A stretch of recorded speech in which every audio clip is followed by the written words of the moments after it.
she's sweet but a psycho, a little bit psycho. At night she's screaming, I'm on my mind. Oh, Assalamualaikum warahmatullahi wabarakatuh. Hai guys, apa kabarnya? Apakah kalian semua baik-baik saja? Pastinya baik dong.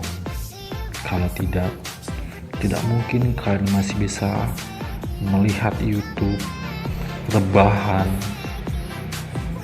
sambil stalking mantan. Baik, kali ini kita akan membahas kisah horor dari seorang pemuda yang berasal dari Malaysia. Oke, langsung saja kita akan masuk ke ceritanya. Check it out.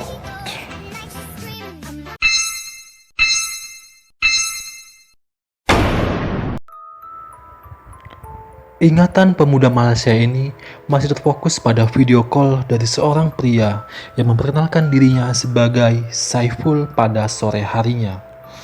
Dalam video call tersebut, pria bernama Saiful meminta bantuannya mengurus jenazah yang baru saja meninggal dunia di sebuah rumah sakit di Pahang.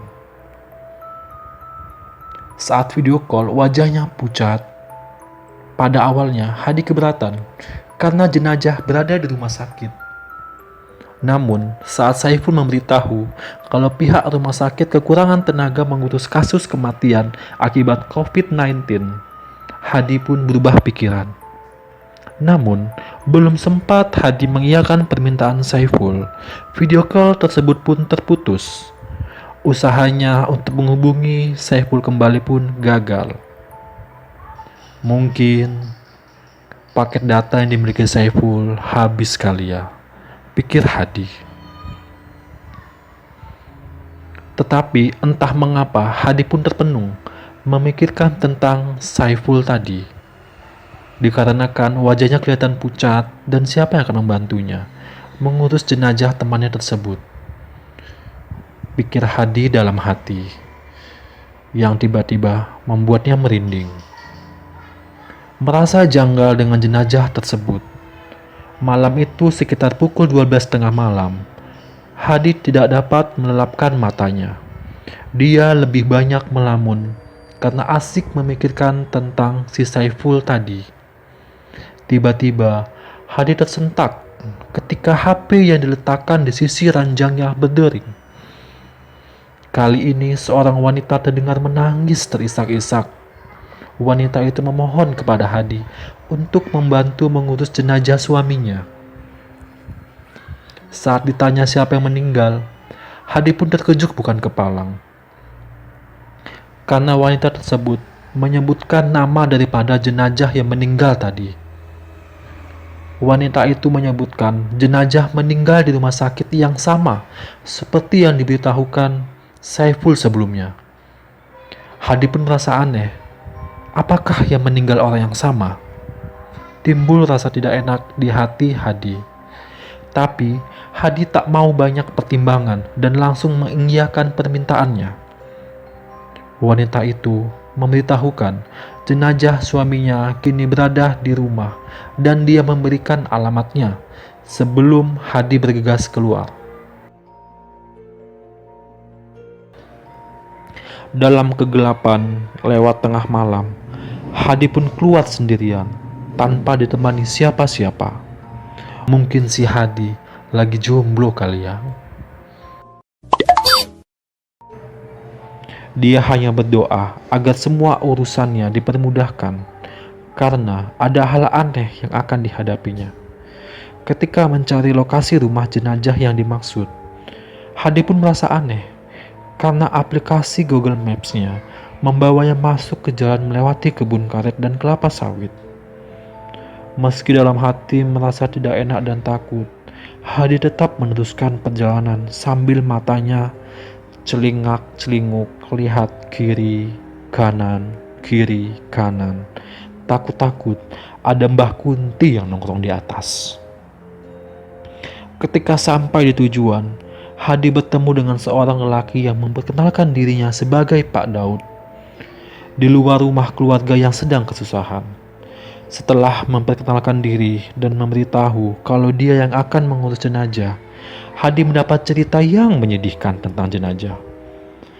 Pak Daud memegang tangan Hadi sambil melihat mata Hadi, mencoba untuk berkomunikasi lewat mata.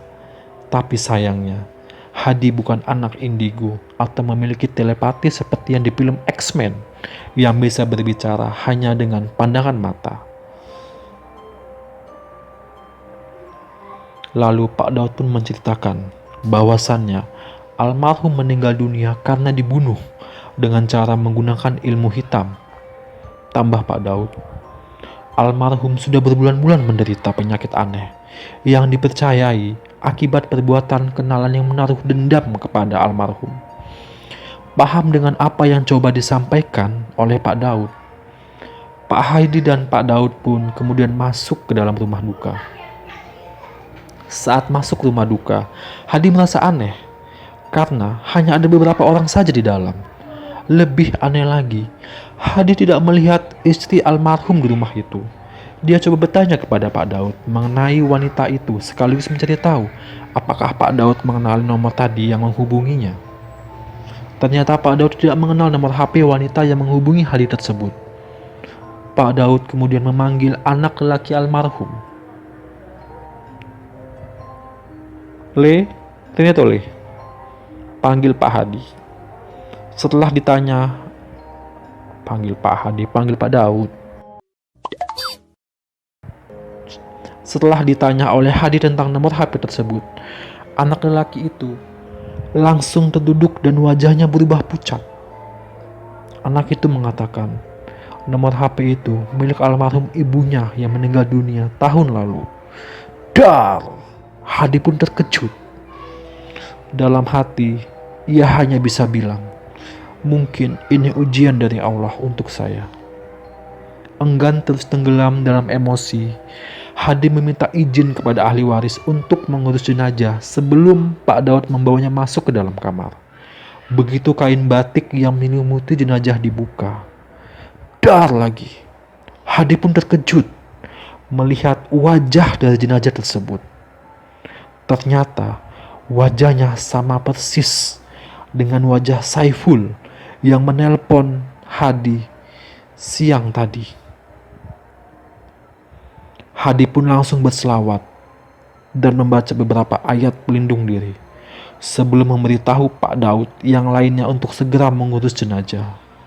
Alhamdulillah, semua urusan dipermudah sekitar pukul 3 pagi saat bacaan talqin dibacakan. Dan cerita pun selesai. Baik, terima kasih yang telah mendengarkan cerita horor saya. Kurang dan lebih saya minta maaf. Billahi taufik wal hidayah. Assalamualaikum warahmatullahi wabarakatuh. Bye.